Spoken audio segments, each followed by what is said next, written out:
Hello guys, welcome back to InventU. Belroy here with another video, and today we'll talk about breadboards. So what are we waiting for? Let's jump right in. So before we start everything, why breadboard? I mean, why is it named breadboard? Do they use it for breads? So let's travel back in time and look at the old breadboard they use. People before use literal breadboards. I mean boards that are wooden plated which they use to cut breads, vegetables. They attach nails to it, screws, twisting or tapping some wires, until Ronald J. Portugal patented the modern solderless breadboard designed in 1973, which we are currently using right now. So the solderless breadboards, from the name itself, is mostly used in creating electronic prototypes and experimenting with circuit designs. Since it does not require soldering, the breadboard itself is reusable and also the components used with it. So how does it work? As you can see, breadboards has holes in it. Inside these holes are connected metal clips that will firmly hold the pins you put inside. You stick jumper wires or the legs of the components into these interconnected holes and you'll have a connection established. As simple as that. But there's more to it. These holes are not just randomly interconnected. We have to identify which holes are connected and which ones are not. So in this illustration, I grouped the holes that are interconnected. These groups are classified into two sections. They are called power lines and the component lines, sometimes called as power rails and terminal strips.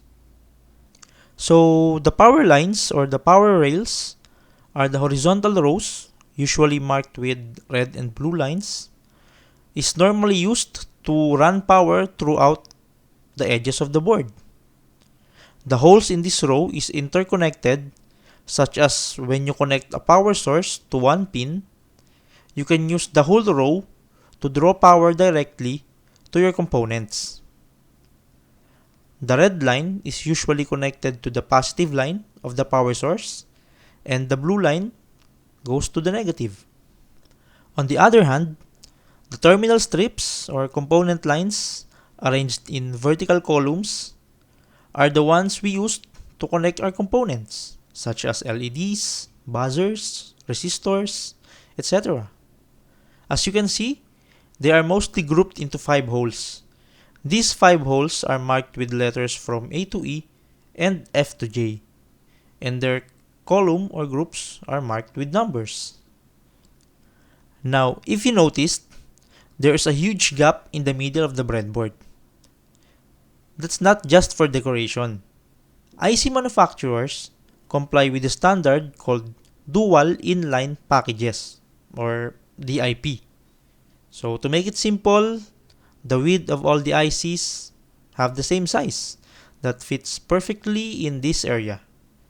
This gap also serves as the breathing room for ICs to prevent overheating. Breadboards come in different sizes, but we'll just talk about the main ones you'll encounter. We have the full size, half, mini, and tiny. So the full size usually has 63 columns of terminal strips. The half size has 30, the mini has 17, and the tiny has 20.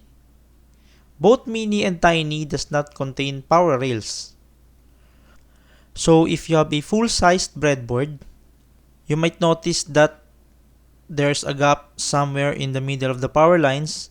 It means that these power lines are not connected. So if you want to connect them, you might need some extra jumper wires to connect these power lines. And if you might notice, there's a small chunk of excess plastic on the side of the breadboard. And on the opposite side, you might see that there is a chunk of plastic missing on the breadboard. So these breadboards are made to be modular. So if you need a huge breadboard for larger projects, you can just attach similar breadboards and you can have a huge breadboard for your huge projects. So you can have as much breadboards as you can afford. So before I finish the video, let's quickly jump off to my desktop so I can give you 3 tips on how to use the breadboard properly. Okay, so I have 3 tips for you guys in using the breadboard. First will be use the power lines. So always use the power lines so you won't have any issues drawing power anywhere from the board. So for example, if we have batteries as power source, okay, let's add one for example. So we will use the power lines. We will connect the positive line of the batteries to our red terminal and the negative one to our blue terminal, like so.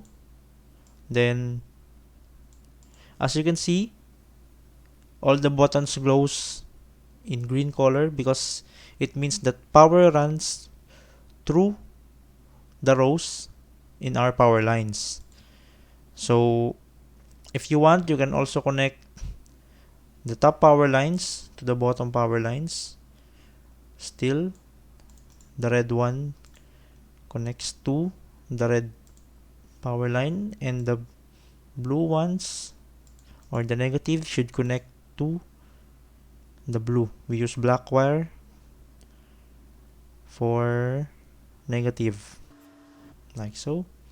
So as you can see, we have power that runs through our breadboard. We have the power from the top. We can draw power from the bottom. So if we have some LEDs here, you'll never have problem drawing power because you can attach wire here at the bottom and run through the negative. Also, if you move the LEDs here at the top, you can get power here at the top, like so. So you won't have any issues connecting or drawing power from the power line. Next is, do not put all the legs or pins of your component onto a single terminal strip unless intended to. So for example, we have this RGB LED. This RGB LED has 4 legs or 4 pins. So it controls the red, green, and blue color of our LED. So if you put all the legs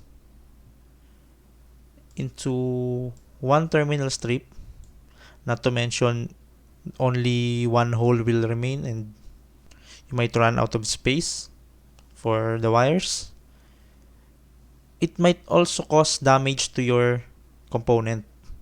It might damage our LED, it will fry up our LED because a short circuit will happen and it will destroy your components. So don't do this. Always have the legs on a different terminal strip. It's safe and it won't have short circuits. And the last one is, if you have an IC for your circuit, always use this huge gap at the middle. As mentioned before, use this for ICs. So let's drop one for a reference, one IC. So here's the IC at the top. So if we drag the IC on the terminal strips, not using the gaps, as you can see, these 2 legs will short circuit, these 2 legs will short circuit, these 2 also. They're using the same terminal strip. So it might cause damage to the IC, it will fry up the IC just like what will happen to our components when they will short circuit. So we have to put this IC here at the middle. So the legs will have their own terminal strips, they have their own component lines to use. So they're not intended to share one one strip.